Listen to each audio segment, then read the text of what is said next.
എല്ലാവർക്കും സ്വാഗതം. Blasters fire എന്ന് പറഞ്ഞ ഈ യൂട്യൂബ് ചാനലിലേക്ക് സ്വാഗതം. ഇന്നത്തെ ഒരു വീഡിയോ എന്താണെന്ന് വെച്ച് കഴിഞ്ഞാൽ കേരള ബ്ലാസ്റ്റേഴ്സ് അടുത്ത മത്സരം, അതായത് നാളെ. ഞാൻ ഈ വീഡിയോ എടുക്കുന്നത് ഇന്ന് ഞായറാഴ്ചയാണ്. നാളെ തിങ്കളാഴ്ച കേരള ബ്ലാസ്റ്റേഴ്സിൻ്റെ മത്സരമുണ്ട്. നവംബർ 3, 2025. ഇന്ന് ഹൈദരാബാദല്ല, പേര് മാറ്റിക്കൊണ്ട് സ്പോർട്ടിംഗ് ക്ലബ് ഡൽഹിക്കെതിരെയാണ് പോരാട്ടം എന്നുള്ളതാണ്. മത്സരം GMC ബാംബോളിയത്തിൽ തന്നെ ഉണ്ടാകും. എനിക്ക് തോന്നുന്നു 4:30 or 2:30 അങ്ങനെ എന്തോ ആണ് സമയം തോന്നുന്നു, കറക്റ്റ് അറിയില്ല. കേരള ബ്ലാസ്റ്റേഴ്സ് വിജയിച്ച് നിൽക്കുന്ന ഒരു അവസ്ഥയിലാണുള്ളത്. സ്പോർട്ടിംഗ് ക്ലബ് ഡൽഹി ആവട്ടെ, അവർ അവർ ഹൈദരാബാദിൽ നിന്ന് ഡൽഹി ആയതിനു ശേഷം ഇറങ്ങുന്ന രണ്ടാമത്തെ മത്സരമാണ്. അവസാനത്തെ മത്സരം എനിക്ക് തോന്നുന്നു തോറ്റിട്ടാണ് വരുന്നതെന്ന് തോന്നുന്നു. അവരുടെ ഒരു പ്ലസ് പോയിൻ്റ് ഉള്ളത്, അവരുടെ കോച്ച് കേരള ബ്ലാസ്റ്റേഴ്സിനെ മുന്നേ പരിശീലിപ്പിച്ച തോമസ് അങ്ങനെ എന്തോ പേരാണ്, തോമസ് ക്രോച്ചോ അങ്ങനെ എന്തോ ഒരു പേരാണ്, കിട്ടുന്നില്ല. നമുക്കറിയാം, ഈ മുട്ടയെ നമുക്കറിയാം, നമ്മുടെ B ടീമിനെയൊക്കെ പരിചയമുണ്ട്. നമ്മുടെ A ടീമിനെ കുറച്ച് കാലം പരിശീലിപ്പിച്ചതുമാണ്. മാത്രമല്ല, നമ്മുടെ ഓരോ ഇന്ത്യൻ പ്ലെയേഴ്സിൻ്റെയും ക്വാളിറ്റിയും അവരുടെ ഒരു ഡിസഡ്വാൻറ്റേജുകളൊക്കെ അദ്ദേഹത്തിന് നന്നാക്കി അറിയാം എന്നുള്ളതാണ് നമ്മളെ ഏറ്റവും കൂടുതൽ ഭയപ്പെടുത്തുന്നത്. കാരണം നമ്മൾ നന്നായി അറിയുന്നൊരു കോച്ചാണ് എന്നുള്ളതാണ്. വി നീഡ് കുറച്ചൊന്ന് കരുതിയിരിക്കണം. പുള്ളിക്ക് നമ്മളെ തോൽപ്പിക്കാനുള്ള തന്ത്രങ്ങളുണ്ട് എന്നുള്ളതാണ്. അവർ മുംബൈ സിറ്റിയുമായിട്ട് 4-1 തോറ്റിട്ടാണ് വരുന്നത്. പക്ഷേ എന്നാലും അവരെ വില കുറച്ച് കാണേണ്ട. കാരണം നമ്മളെ ലാസ്റ്റ് മത്സരത്തിൻ്റെ പെർഫോമൻസ് അത്ര നല്ലതായിരുന്നില്ല.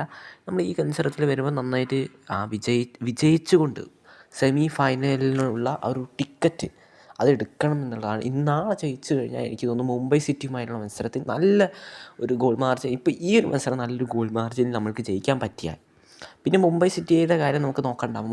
മുംബൈ സിറ്റി പിന്നെ ഒരു മത്സരം സമനിലയായാൽ തന്നെ നമുക്ക് മുംബൈ സിറ്റി സമനിലയിൽ തളച്ചാൽ തന്നെ പിന്നെ നമുക്ക് സെമി ഫൈനലിലേക്ക് ക്വാളിഫിക്കേഷൻ കിട്ടും എന്നുള്ളതാണ്. അത്രയും നമ്മൾ വിചാരിക്കുന്ന പോലെയുള്ള കാര്യം.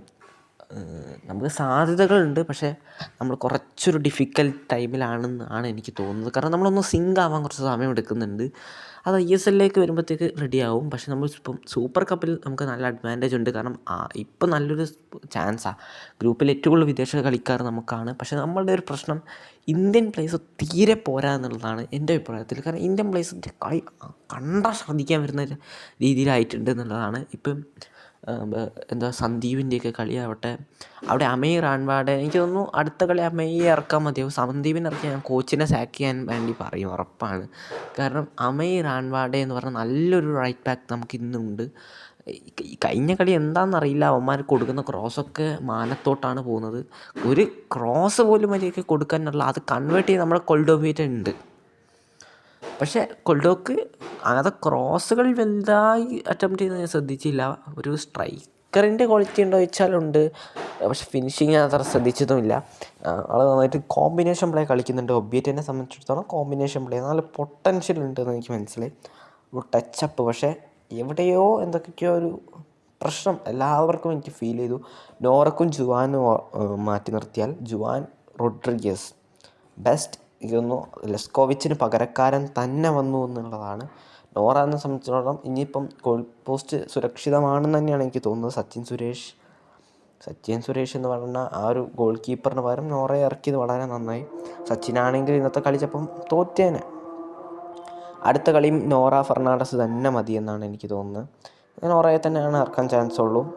പിന്നെ നമ്മൾ കഴിഞ്ഞ മത്സരത്തിൽ തിയാഗോ ആൽവസ് കളിച്ചില്ല എന്നുള്ളതാണ് മറ്റൊരു കാര്യം. തിയാഗോ ആൽവസ് എന്ത് ചെയ്തു, ഒരു ട്രെയിനിങ്ങിനിടയിൽ ചെറുതായി വീണു. പരിക്കില്ല, പക്ഷേ മഴയും കൂടി ആയതുകൊണ്ട്, മഴ പെയ്യുന്ന കോച്ചിന് അറിയാമായിരുന്നു, അതുകൊണ്ട് തന്നെ തിയാഗോനെ ഇറക്കിയില്ല. അടുത്ത മത്സരം നമുക്ക് എന്തായാലും തിയാഗോനെ പ്രതീക്ഷിക്കാം.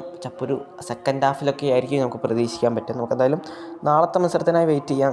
നാളെ ജയിച്ചാൽ നമുക്ക് 6 പോയിൻറ്റോട് കൂടി മുംബൈ സിറ്റി, എനിക്ക് തോന്നുന്നു മുംബൈ സിറ്റി ഒന്ന് സമനിലയിൽ തടഞ്ഞാൽ മതി. മുംബൈ സിറ്റി ഏതെങ്കിലും ടീമുമായിട്ട് സമനിലയിൽ തടഞ്ഞാൽ പിന്നെ നമുക്ക് ഈസിയാണ്. പിന്നെ നല്ലൊരു ഗോൾ മാർജിനും കൂടി ഉണ്ട്. നമ്മൾ സെമി ഫൈനലിലേക്ക് മാർച്ച് ചെയ്യുന്നുള്ളതാണ്. പക്ഷേ സെമി ഫൈനലിൽ കാത്തുനിന്നത് ഗോവയാണ്. പക്ഷേ നമുക്ക് ഇപ്പം എന്തായാലും ആ ഒരു കാര്യം ചിന്തിക്കേണ്ട, ഗോവേൻ്റെ കാര്യം ചിന്തിക്കേണ്ട. ഇപ്പോഴത്തെ ലക്ഷ്യം ഗ്രൂപ്പ് സ്റ്റേജ് കടക്കുക എന്നുള്ളതാണ്. കടക്കട്ടെ. അപ്പം നമുക്ക് അപ്പം കാണാം. ശരി, ബൈ.